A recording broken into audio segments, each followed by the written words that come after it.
Chapter 6. A monarch of a small survey. The willows haunted the lake more gloomily, trailed their old branches more dejectedly than when Dr. Hiram Webster had, 40 years before, bought the ranchos surrounding them from the Moreno grandees. Gone were the Morenos from all but the archives of California. But the willows and Dr. Hiram Webster were full of years and honors. The ranchos were ranchos no longer. A somnolent city covered their fertile acres, catching but a whiff at angels' intervals of the metropolis of nerves and pulse and feverish corpuscles across the bay. Lawns sloped to the lake. At the head of the lawns were large imposing mansions, the homes of the aristocracy of the city, all owned by Dr. Webster, and leased at high rental to a favored few. To dwell on Webster Lake was to hold proud and exclusive position in the community, well worth the attendant ills. To purchase of those charmed acres was as little possible as to induce the government to part with a dwelling site in Yosemite Valley. Webster Hall was 20 years older than the tributary mansions. The trees about it were large and densely planted. When storms tossed the lake, they whipped the roof viciously or held the wind in longer wails. There was an air of mystery about the great rambling somber house, and yet no murder had been done there. No traveler had disappeared behind the sighing trees to be seen no more. No tale of horror claimed it as birthplace. The atmosphere was created by the footprints of time on a dwelling old in a new land. The lawns were unkempt. The bare windows stared at the trees like unlidded eyes. Children ran past it in the night. The unwelcomed of the spreading city maintained that if nothing ever had happened there, something would, that the place spoke its manifest destiny to the least creative mind. The rain poured down one Sunday morning, splashing heavily on the tin of the oft-mended roof, hurling itself noisily through the trees. The doctor sat in his revolving chair before the desk in his study. His yellow face was puckered. Even the wrinkles seemed to wrinkle as he whirled about every few moments and scowled through the trees at the flood racing down the lawn to the lake. His thin mouth was a trifle relaxed. His clothes hung loose upon him, but the eyes, black and sharp as a ferret's, glittered undimmed. He lifted a large bell that stood on the desk and rang it loudly. A maidservant appeared. "Go and look at the barometer," he roared. "See if this damned rain shows any sign of letting up." The servant retired, reappeared, and announced that the barometer was uncompromising. "Well, see that the table is set for 20, nevertheless, do you hear? If they don't come, I'll raise their rents. Send Miss Webster here." His sister entered in a few moments. She was nearly his age, but her faded face showed wrinkles only on the brow and about the eyes. It wore a look of haunting youth, the expression of a woman who has grown old unwillingly and still hopes against reason. That youth is not a matter of a few years at the wrong end of life. Her hair was fashionably arranged, but she was attired in a worn black silk, her only ornament a hair brooch. Her hands were small and well kept, although the skin hung loose upon them, spotted with the moth patches of age. Her figure was erect but stout. "What is it, brother?" she asked softly, addressing the back of the autocrat's head. He wheeled about sharply. "Why do you always come in like a cat? Do you think those people will come today? It's raining cats and dogs. Certainly they always come, and they have their carriages. That's just it. They're getting so damned high-toned that they'll soon feel independent of me. But I'll turn them out, bag and baggage. They treat you exactly as they have treated you for 30 years and more, brother. Do you think so? Do you think they'll come today?" "I am sure they will, Hiram." He looked her up and down, then said, with a startling note of tenderness in his ill-used voice, "You ought to have a new frock, Marion. That is looking old." Had not Dr. Webster been wholly deficient in humor, he would have smiled at his sister's expression of terrified surprise. She ran forward and laid her hand on his shoulder. "Hiram," she said, you do not look well today." "Oh, I am well enough," he replied, shaking her off. "But I have noticed of late that you and Abigail are looking shabby, and I don't choose that all these fine folks shall criticize you." He opened his desk and counted out 4 double eagles. "Will this be enough? I don't know anything about women's things." Miss Webster was thankful to get any money without days of expostulation, and assured him that it was sufficient. She left the room at once and sought her companion, Miss Williams. The companion was sitting on the edge of the bed in her small ascetic chamber, staring, like Dr. Webster, downstairs, through the trees at the rain. So she had sat the night of her arrival at Webster Hall, then a girl of 18 in dreams. So she had sat many times, feeling youth slip by her, lifting her bitter protest against the monotony and starvation of her existence, yet too timid and ignorant to start forth in search of life. It was her birthday, this gloomy Sunday. She was 42. She was revolving a problem she had revolved many times before. For what had she stayed? Had there been an unadmitted hope that these old people must soon die and leave her with an independence with which she could travel and live? She loved Miss Webster, and she had gladly responded to her invitation to leave the New England village, where she was dependent on the charity of relatives, and make her home in the new country. Miss Webster needed a companion and housekeeper. There would be no salary, but a comfortable home and clothes that she could feel she had earned.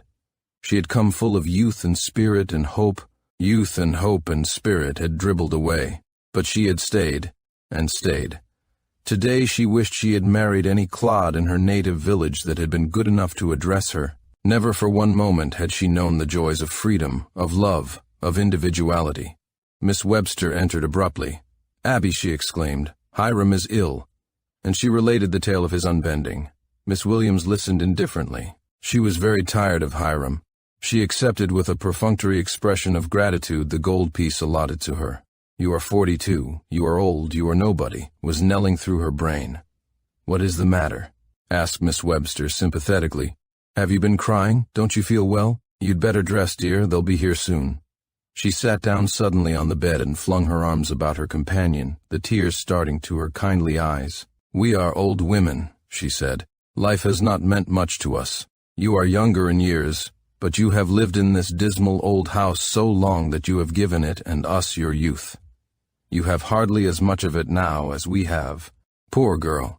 The two women fondled each other, Abby appreciating that, although Miss Webster might not be a woman of depths, she too had her regrets. Her yearnings for what had never been. "What a strange order of things it is," continued the older woman, "that we should have only one chance for youth in this life. It comes to so many of us when circumstances will not permit us to enjoy it. I drudged when I was young. Now that I have leisure and opportunity to meet people, at least every chance of happiness is gone from me. But you are comparatively young yet, really hope on. The grave will have me in a few years, but you can live and be well for 30 yet. Ah, if I had those 30 years, I would give them to you gladly for 1 year of happiness, of youth." Miss Webster rose and dried her eyes. "Well," she said philosophically, "regrets won't bring things. We've people to entertain today, so we must get out of the dumps. Put on your best frock like a good child and come down." She left the room. Miss Williams rose hurriedly, unhooked a brown silk frock from the cupboard, and put it on. Her hair was always smooth. The white line of disunion curved from brow to the braids pinned primly above the nape of the neck. As she looked into the glass today, she experienced a sudden desire to fringe her hair, to put red on her cheeks, longing to see if any semblance of her youthful prettiness could be coaxed back. She lifted a pair of scissors, but threw them hastily down. She had not the courage to face the smiles and questions that would greet the daring innovation, the scathing ridicule of old man Webster. She stared at her reflection in the little mirror, trying to imagine her forehead covered with a soft fringe. Nothing could conceal the lines about the eyes and mouth, but the aging brow could be hidden from critical gaze, the face redeemed from its unyouthful length. Her cheeks were thin and colorless, but the skin was fine and smooth. The eyes, which had once been a rich dark blue, were many shades lighter now, but the dullness of age had not possessed them yet. Her set mouth had lost its curves and red, but the teeth were good. The head was finely shaped and well placed on the low old-fashioned shoulders. There were no contours now under the stiff frock. Had her estate been high, she would have been, at the age of 42, a youthful and pretty woman. As it was, she was merely an old maid with a patrician profile.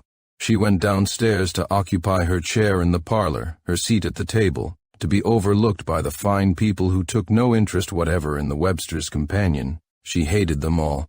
She had watched them too grow old with a profound satisfaction for which she reproached herself. Even wealth had not done for them what she felt it could have done for her. The first carriage drove up as she reached the foot of the stair.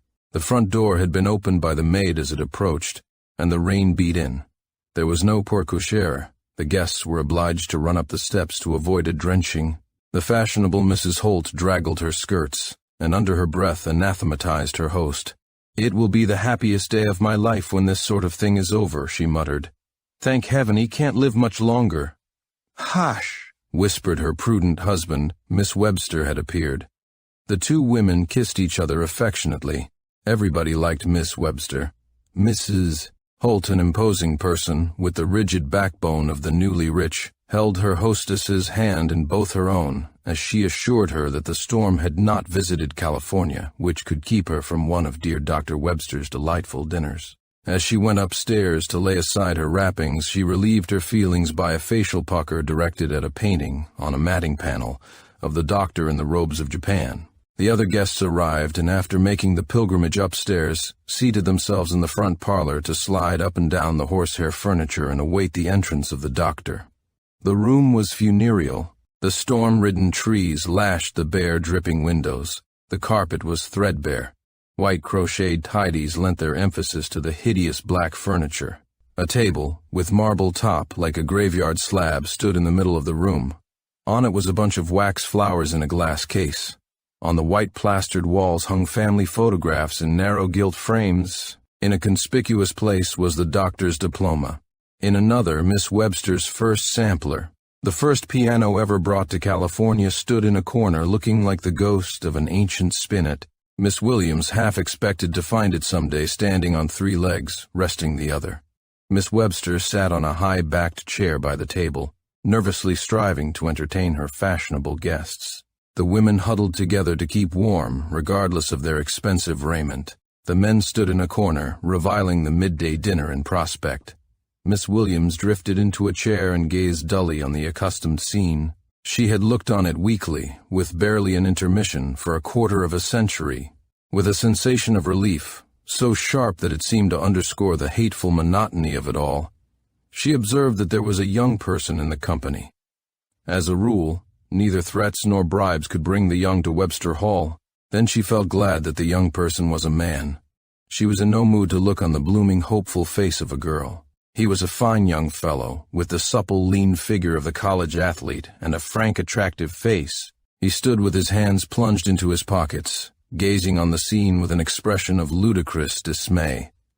In a moment he caught the companion's eye. She smiled involuntarily, all that was still young in her leaping to meet that glad symbol of youth. He walked quickly over to her.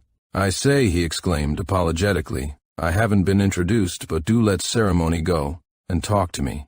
I never saw so many old fogies in my life, and this room is like a morgue. I almost feel afraid to look behind me." She gave him a grateful heartbeat for all that his words implied. "Sit down," she said, with a vivacity she had not known was left in her sluggish currents. "How did you come here?" "Why, you see, I'm visiting the Holts. Jack Holt was my chum at college. And when they asked me if I wanted to see the oldest house in the city and meet the most famous man on this side of the bay, why, of course, I said I'd come. But gods, I didn't know it would be like this, although Jack said the tail of a wild Mustang couldn't get him through the front door. Being on my first visit to the widely renowned California, I thought it my duty to see all the sights." "Where did you come from?" "Oh, I live here. I've lived here for 24 years. Great Scott." His eyes bulged. "You've lived in this house for 24 years? 24 years? And you're not dead yet?" I begged pardon hastily. "I am afraid you think me very rude." "No, I do not. I am glad you realize how dreadful it is. Nobody else ever does." "These people have known me for most of that time, and it has never occurred to them to wonder how I stood it. Do you know that you are the first young person I have spoken with for years and years? You don't mean it?" His boyish soul was filled with pity. "Well, I should think you'd bolt and run. What use? I've stayed too long. I'm an old woman now and may as well stay till the end." The youth was beginning to feel embarrassed, but was spared the effort of making a suitable reply by the entrance of Dr. Webster. The old man was clad in shining broadcloth whose maker was probably dead these many years. He leaned on a cane heavily mounted with gold. "Howdy, howdy, howdy," he cried, in his rough but hospitable tones. "Glad to see you. Didn't think you'd come." "Yes, I did, though," with a chuckle. "Well, come down to dinner, I'm hungry." He turned his back without individual greeting and led the way along the hall, then down a narrow, creaking stairway to the basement dining room. An apartment as stark and cheerless as the parlor, albeit the silver on the table was very old and heavy, the linen unsurpassed. The guests seated themselves as they listed, the youngster almost clinging to Miss Williams. The doctor hurriedly ladled the soup, announcing that he had a notion to let them help themselves, he was so hungry. When he had given them this brief attention, he supplied his own needs with the ladle direct from the tureen. "Old beasts," muttered Mrs. Holt. "It's disgusting to be so rich that you can do as you please." But for this remark, delivered as the ladle fell with a clatter on the empty soup plate, the first course was disposed of amidst profound silence. No one dared to talk except as the master led, and the master was taking the edge off his appetite. The soup was removed and a lavish dinner laid on the table. Dr. Webster sacrificed his rigid economic tenets at the kitchen door, but there was no rejoicing in the hearts of the guests. They groaned in spirit as they contemplated the amount they should be forced to consume at 1 o'clock. The doctor carved the turkeys into generous portions, ate his, then began to talk. "Cleveland will be re-elected," he announced dictatorially.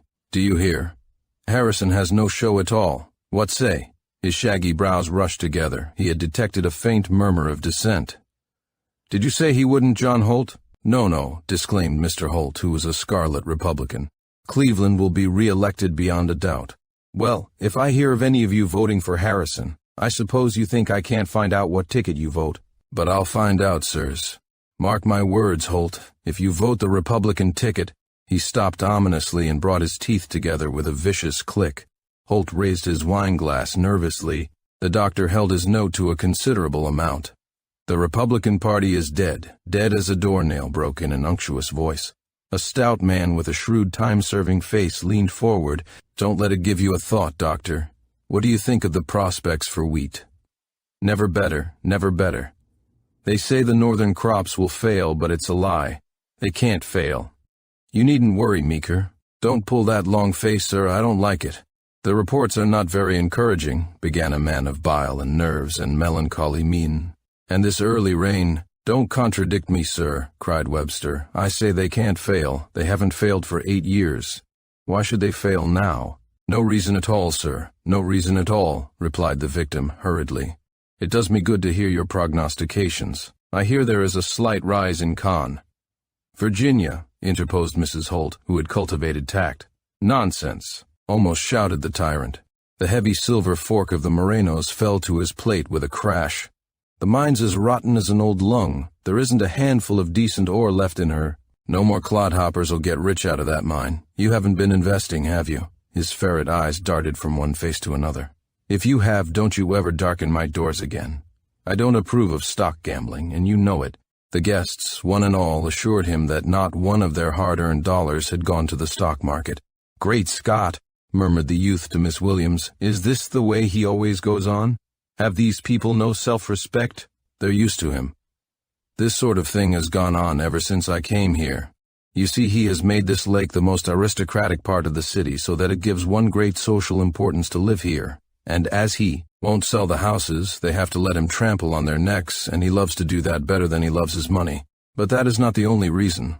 They hope he will leave them those houses when he dies. They certainly deserve that he should. For years before they owned carriages, they would tramp through wind and rain every Sunday and winter to play billiards with him, to say nothing of the hot days of summer.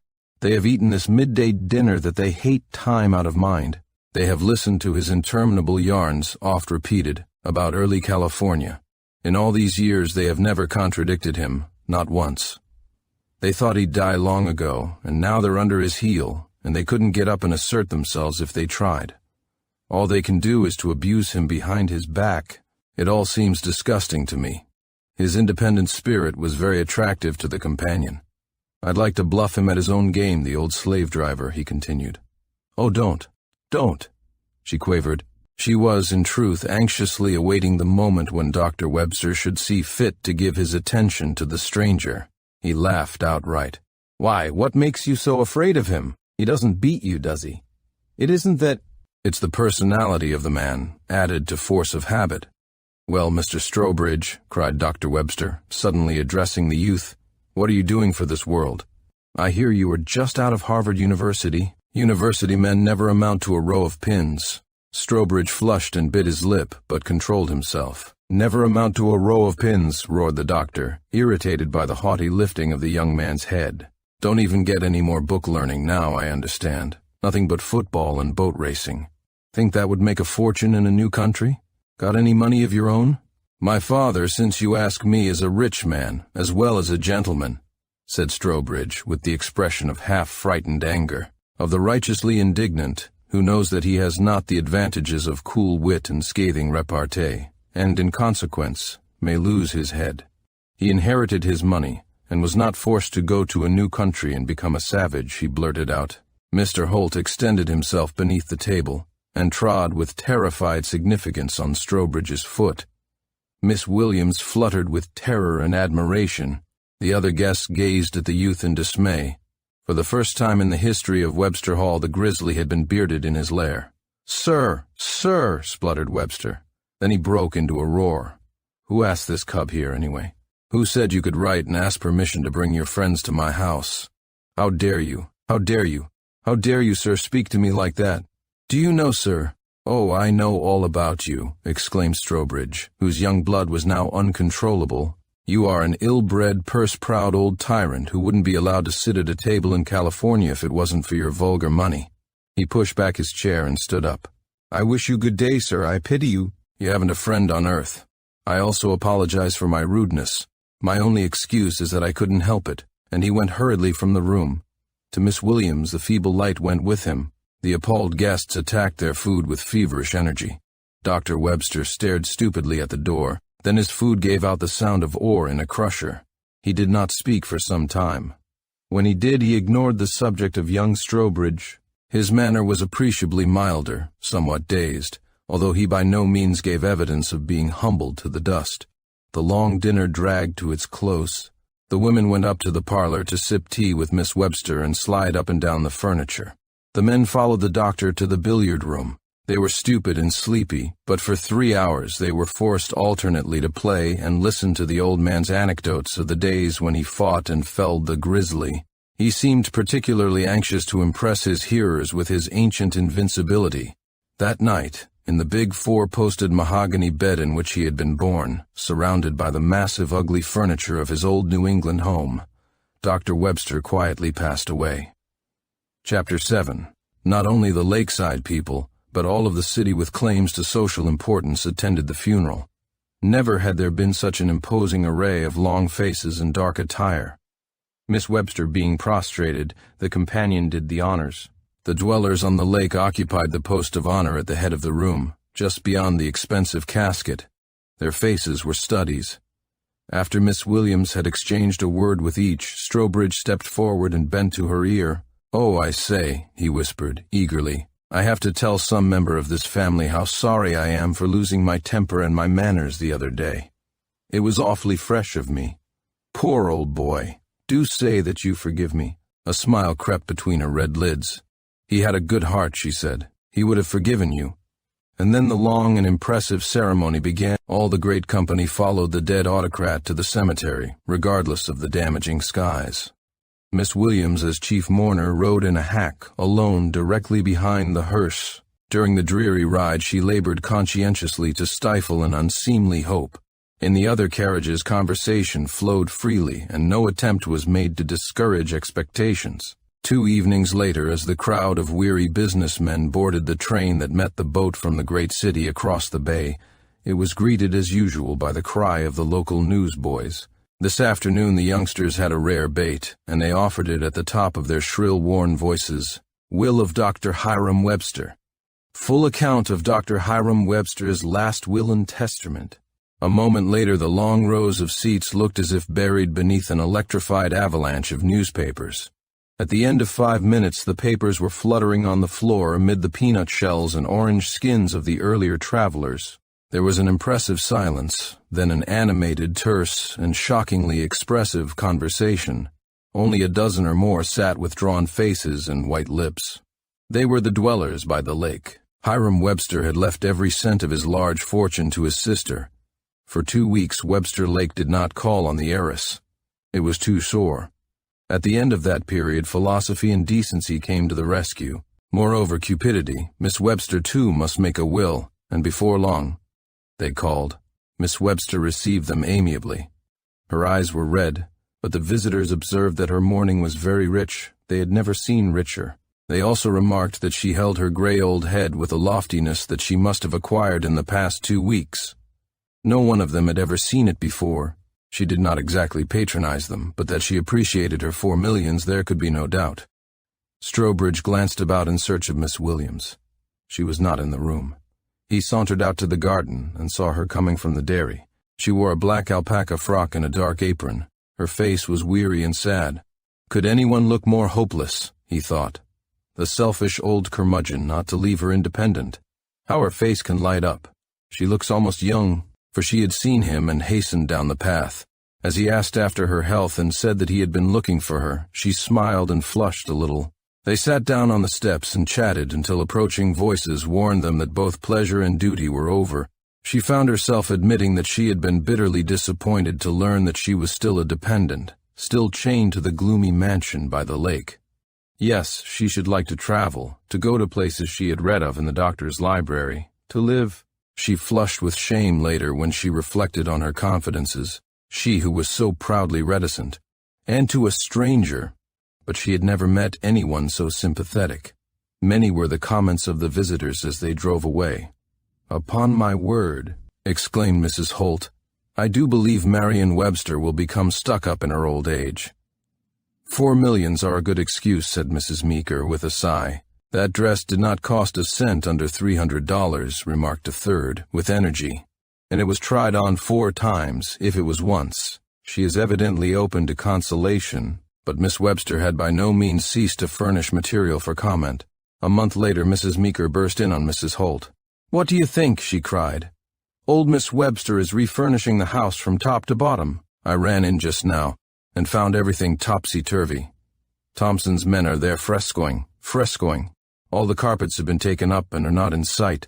Miss Webster informed me that she would show us what she could do if she was 70-odd, but that she didn't want anyone to call until everything was finished. Think of that house being modernized, that old whited sepulchre." Mrs. Holt had dropped the carriage blanket she was embroidering for her daughter's baby. "Are you dreaming?" she gasped. "Hiram will haunt the place. Just you wait. Miss Webster hasn't waited all these years for nothing." Nor had she. The sudden and stupendous change in her fortunes had routed grief, made her dizzy with possibilities. She had no desire to travel, but she had had a lifelong craving for luxury.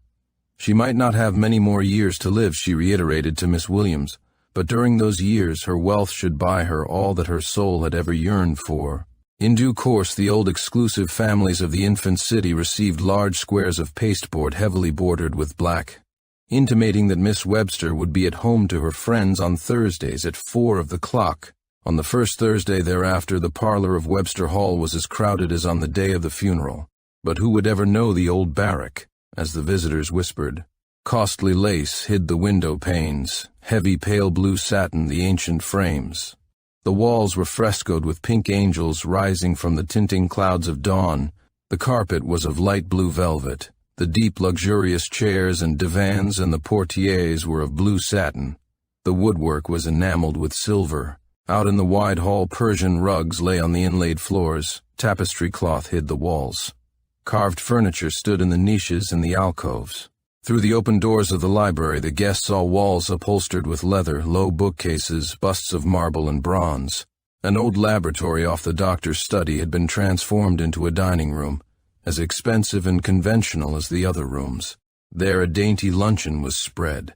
Miss Webster led the lakeside people upstairs. The many spare bedrooms had been handsomely furnished, each in a different color.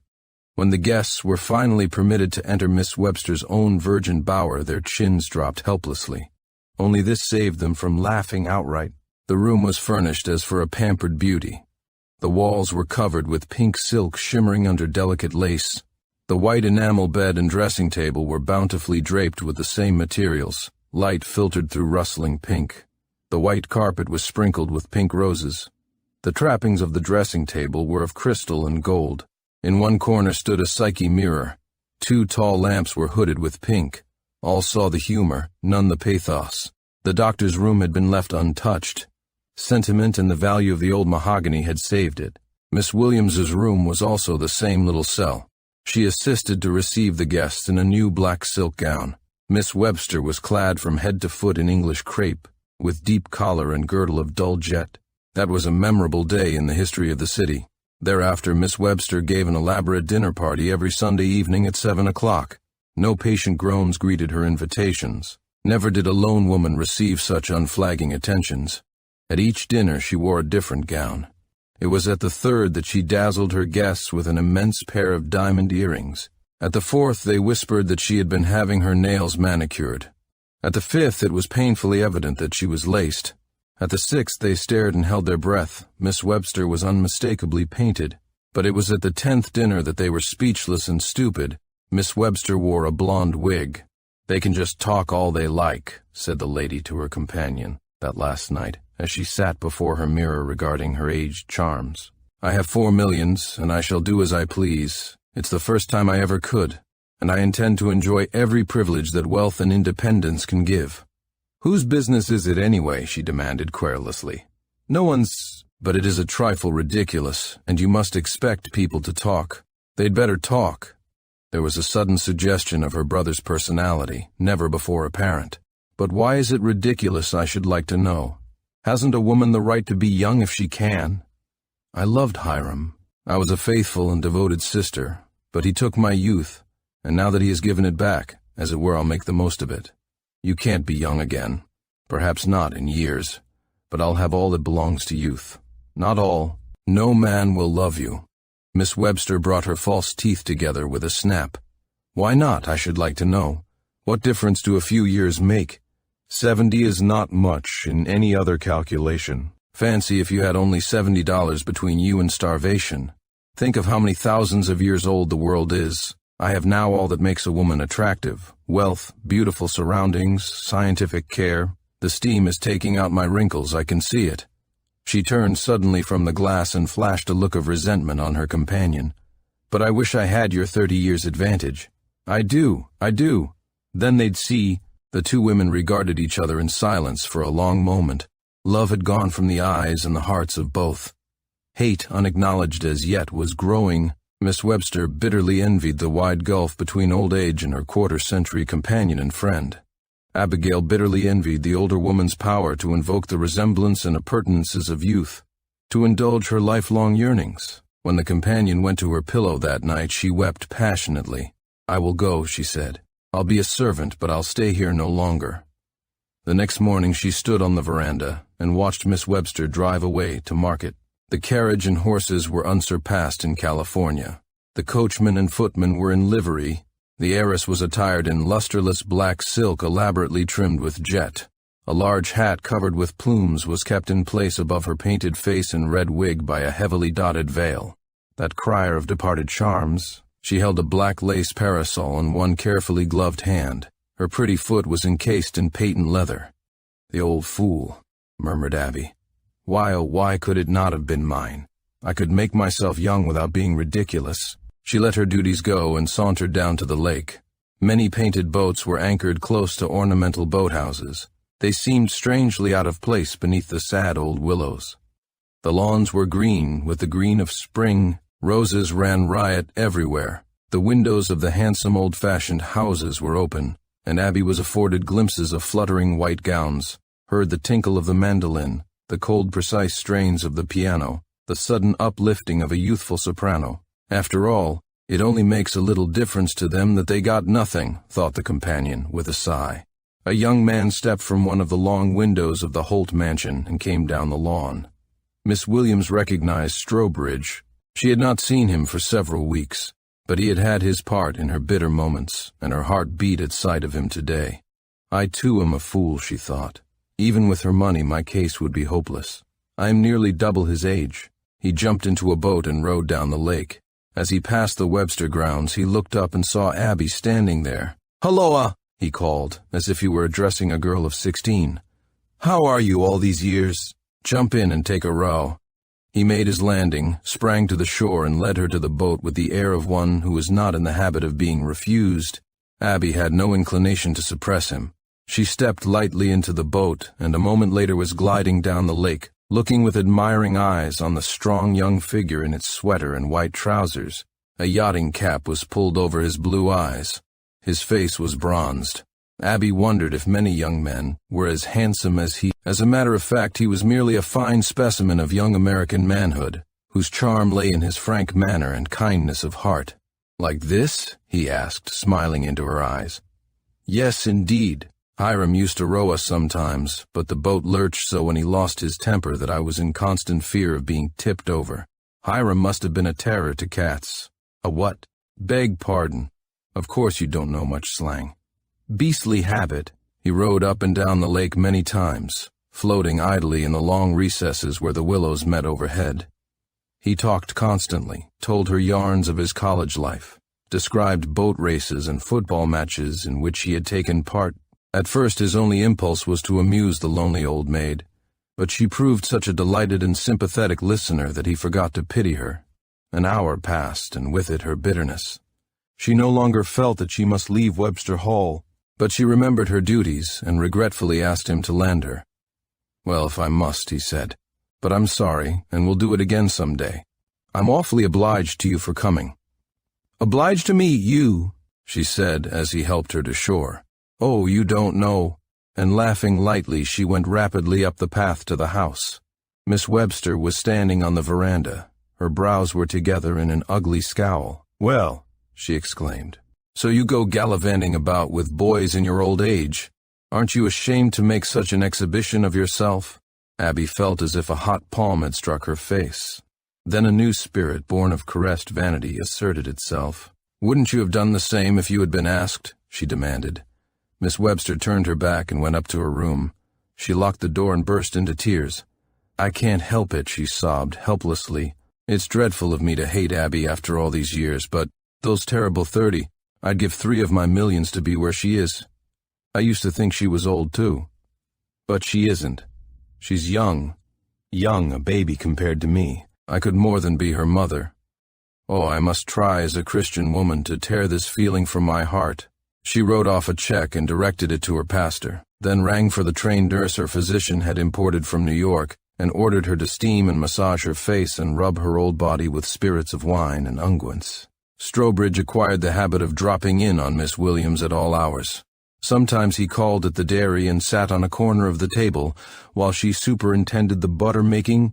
He liked her old-fashioned music, and often persuaded her to play for him on the new grand piano in the sky-blue parlor. He brought her many books by the latter-day authors, all of them stories by men about men. He had a young contempt for the literature of sentiment and sex. Even Miss Webster grew to like him, partly because he ignored the possibility of her doing otherwise, partly because his vital, frank personality was irresistible. She even invited him informally to dinner, and after a time he joked and guyed her as if she were a schoolgirl, which pleased her mightily. Of Miss Williams he was sincerely fond. "You are so jolly companionable, don't you know?" he would say to her. "Most girls are bores, don't know enough to have anything to talk about, and want to be flattered and flirted with all the time. But I feel as if you were just another fellow, don't you know?" "Oh, I am used to the role of companion," she would reply. With the first days of June he returned to Boston, and the sun turned gray for one woman. Life went its way in the old house. People became accustomed to the spectacle of Miss Webster rejuvenated, and forgot to flatter. It may be added that men forgot to propose in spite of the 4 millions. Deeper grew the gulf between the two women. Once in every week Abby vowed she would leave, but habit was too strong. Once in every week Miss Webster vowed she would turn the companion out, but dependence on the younger woman had grown into the fibers of her old being. Strobridge returned the following summer. Almost immediately he called on Miss Williams. "I feel as if you were one of the oldest friends I have in the world, don't you know," he said, as they sat together on the veranda. "And I've brought you a little present, if you don't mind. I thought maybe you wouldn't." He took a small case from his pocket, touched a spring, and revealed a tiny gold watch and fob. "You know," he had said to himself apologetically as he bought it, "I can give it to her because she's so much older than myself. It's not vulgar, like giving handsome presents to girls. And then we are friends. I'm sure she won't mind, poor old thing." Nevertheless, he looked at her with some apprehension. His misgivings proved to be vagaries of his imagination. Abby gazed at the beautiful toy with radiant face. "For me," she exclaimed. "That lovely thing? And you really bought it for me?" "Why, of course I did," he said, too relieved to note the significance of her pleasure. And you'll take it? Indeed I'll take it. She laid it on her palm and looked at it with rapture. She fastened the fob in a buttonhole of her blouse, but removed it with a shake of the head. I'll just keep it to look at, and only wear it with my black silk. It's out of place on this rusty alpaca. What a close-fisted old girl the circus must— Oh, hush, hush, she might hear you. Abby rose hastily. Let us walk in the garden. They sauntered between the now well-kept lawns and flower beds, and entered a long avenue of fig trees. The purple fruit hung abundantly among the large green leaves. Miss Williams opened one of the figs and showed Strobridge the red luscious pith. You don't have these over there. We don't. Are they good to eat this way? She held one of the oval halves to his mouth. Eat, she said, and he did. Then he ate a dozen more that she broke for him. I feel like a greedy schoolboy, he said, but they are good and no mistake. You have introduced me to another pleasure. Now let us go and take a pull. All that afternoon there was no mirror to tell her that she was not the girl who had come to Webster Hall a quarter of a century before. That night she knelt long by her bed, pressing her hands about her face. I am a fool, I know, she thought, but such things have been. If only I had a little of her money. The next day she went down to the lake, not admitting that she expected him to take her out. It would be enough to see him. She saw him. He rode past with Eleanor Holt, the most beautiful girl of the lakeside. His gaze was fixed on the flushed face, the limpid eyes. He did not look up. Miss Williams walked back to the house with the odd feeling that she had been smitten with paralysis and some unseen force was propelling her. But she was immediately absorbed in the manifold duties of the housekeeping. When leisure came, reaction had preceded it. I am a fool, she thought. Of course he must show Eleanor Holt attention. He is her father's guest. But he might have looked up. That night she could not sleep. Suddenly she was lifted from her thoughts by strange sounds that came to her from the hall without. She opened the door cautiously. A white figure was flitting up and down, wringing its hands, the gray hair bobbing about the jerking head. No use, it moaned. No use, no use, no use. I'm old, old, old. 74, 74, 74. O Lord, O Lord, O Lord. Thy ways are past finding out. Amen. Abby closed her door hurriedly. She felt the tragedy out there was not for mortal eyes to look upon. In a few moments she heard the steps pause before her door. Hands beat lightly upon it. Give me back those 30 years, whimpered the old voice. They are mine. You have stolen them from me. Abby's hair rose. Is Marian going mad, she thought. But the next morning Miss Webster looked as usual when she appeared, after her late breakfast in bed bedecked for her drive to market. She had modified her mourning and wore a lavender cheviot, and the parasol and hat were in harmony with all but herself. Poor old caricature, thought Abby. She makes me feel young. A week later, when the maid entered Miss Webster's bedroom at the accustomed morning hour, she found that the bed had not been occupied, nor was her mistress visible. The woman informed Miss Williams at once, and together they searched the house. They found her in her brother's room, in the old mahogany bed in which she too had been born. She was dead. Her gray hair was smooth under her lace nightcap. Her hands were folded, the nails glistening in the dusky room. Death had come peacefully, as to her brother. What had taken her there to meet it was the last mystery of her strange old soul. Chapter 8.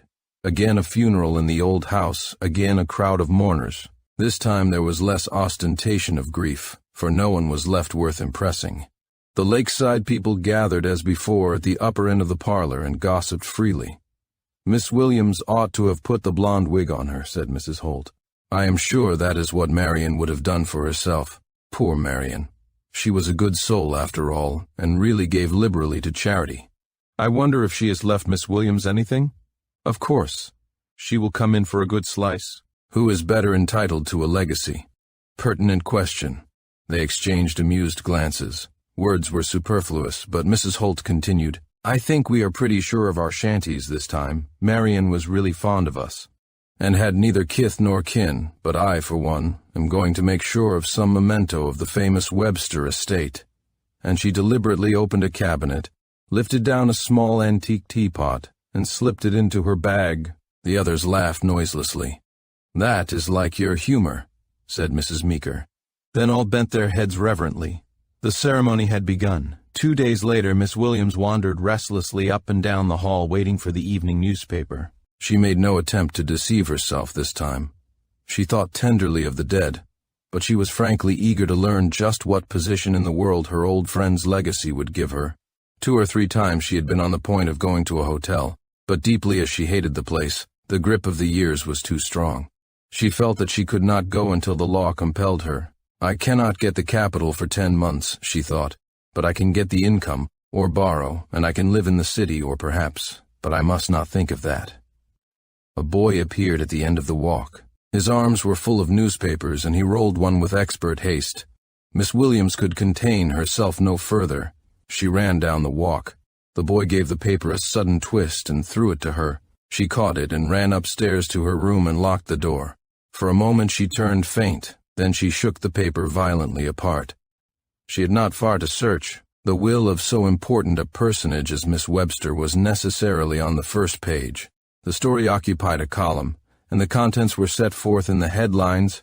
The headlines read as follows: Will of Miss Marian Webster, she leaves her vast fortune. To charity 4 millions the price of eternal fame, no legacies. The room whirled round the forgotten woman. She turned sick, then cold to her marrow. She fell limply to the floor, and crouched there with the newspaper in her hand. After a time she spread it out on the floor and spelled through the dancing characters in the long column. Her name was not mentioned. Those 30 years had outweighed the devotion of more than half a lifetime.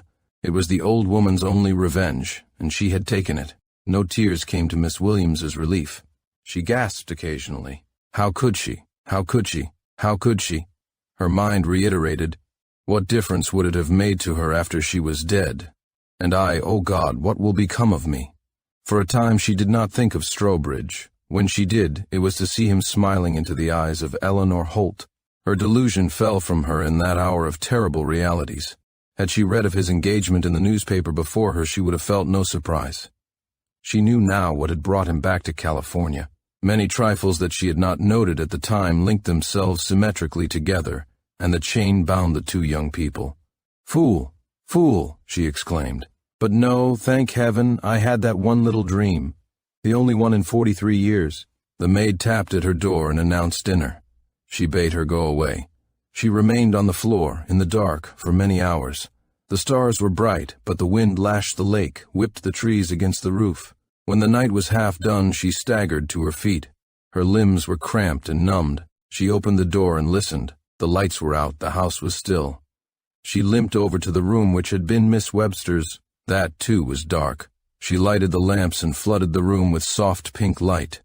She let down her hair, and with the old lady's long scissors cut a thick fringe. The hair fell softly, but the parting of years was obtrusive. A bottle of gum tragacanth stood on one corner of the dressing table, and with its contents Abby matted the unneighborly locks together. The fringe covered her careworn brow, but her face was pallid, faded. She knew where Miss Webster had kept her cosmetics. A moment later an array of bottles, jars, and rouge pots stood on the table before her. She applied the white paint, then the red. She darkened her eyelashes, drew the lip salve across her pale mouth. She arranged her soft, abundant hair in a loose knot. Then she flung off her black frock, selected a magnificent white satin dinner gown from the wardrobe, and put it on. The square neck was filled with lace, and it hid her skinny throat. She put her feet into French slippers and drew long gloves up to her elbows. Then she regarded herself in the Psyche mirror. Her eyes glittered. The cosmetics in the soft pink light were the tintings of nature and youth. She was almost beautiful. That is what I might have been without aid of art had wealth been mine from the moment that care of nature's gifts was necessary, she said, addressing her image. I would not have needed paint for years yet, and when I did I should have known how to use it. I need not have been old and worn at 43. Even now, if wealth were mine and happiness. She leaned forward and pressing her finger against the glass spoke deliberately. There was no passion in her tones when that letter came. 25 years ago, offering me a home, I wish I had flouted it, although I did not have $5 in the world. I wish I had become a harlot. A harlot. Do you hear? Nothing in life can be as bad as life, empty, wasted, emotionless, stagnant. I have existed 43 years in this great, beautiful, multiform world, and I might as well have died at birth for all that it has meant to me. Nature gave me abundantly of her instincts. I could have been a devoted wife. A happy mother, a gay and careless harlot. I would have chosen the first, but failing that, rather the last 1,000 times than this. For then I should have had some years of pleasure, excitement, knowledge. She turned abruptly and started for the door, stopped, hesitated, then walked slowly to the wardrobe. She unhooked a frock of nun's veiling and tore out the back breadths. She returned to the mirror and fastened the soft flowing stuff to her head with several of the dead woman's ornamental pins. For a few moments longer she gazed at herself, this time silently. Her eyes had the blank look of introspection. Then she went from the house and down to the lake. The next day the city on the ranchos was able to assure itself comfortably that Webster Lake had had its tragedy. Of the tragedy it knew nothing. Chapter 9. The Tragedy of a Snob. The first 23 years of Andrew Webb's life were passed in that tranquility of mind and body, induced by regular work, love of exercise, and a good digestion. He lived in a little flat in Harlem with his widowed mother and a younger sister who was ambitious to become an instructor of the young, and to prove that woman may be financially independent of man. At that time Andrew's salary of $30 a week, earned in a large savings bank of which he was one of many bookkeepers, covered the family's needs. Mr. Webb had died when his son was 16, leaving something under $2,000 in a furnished flat in Harlem. For a time the outlook was gloomy. Andrew left school and went to work. Good at figures, stoically steady, he rose by degrees to command a fair remuneration. A brother of Mrs. Webb, currently known as Uncle Sandy Armstrong, lived in miserly fashion on the old homestead in New Jersey. Occasionally he sent his sister a $10 bill. Mrs. Webb, believing him to be as straitened as herself, albeit without a family, never applied to him for assistance. Twice a year she dutifully visited him and put his house in order. Her children rarely could be induced to accompany her. They detested their fat, garrulous, unkempt uncle, and only treated him civilly out of the goodness of their hearts and respect for their mother. On Christmas Day he invariably dined with them, and his meager presence by no means atoned for his atrocious table manners. The family in the flat was a happy one, despite the old carpets, the faded rep furniture, the general air of rigid economy, and the inevitable visits of Uncle Sandy. Mrs. Webb was sweet of temper, firm of character, sound of health. Her cheeks and eyes were faded, her black dress was always rusty, her general air that of a middle-class gentlewoman who bore her reverses bravely. Polly was a plump, bright-eyed girl, with a fresh complexion and her mother's evenness of temper. In spite of her small allowance, she managed to dress in the prevailing style. She had barely emerged from short frocks when she took a course of lessons in dressmaking. She knew how to bargain, and spent the summer months replenishing her own and her mother's wardrobe.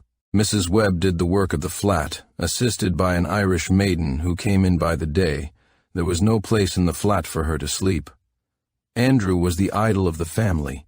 He supported them, and he was a thoroughly good fellow.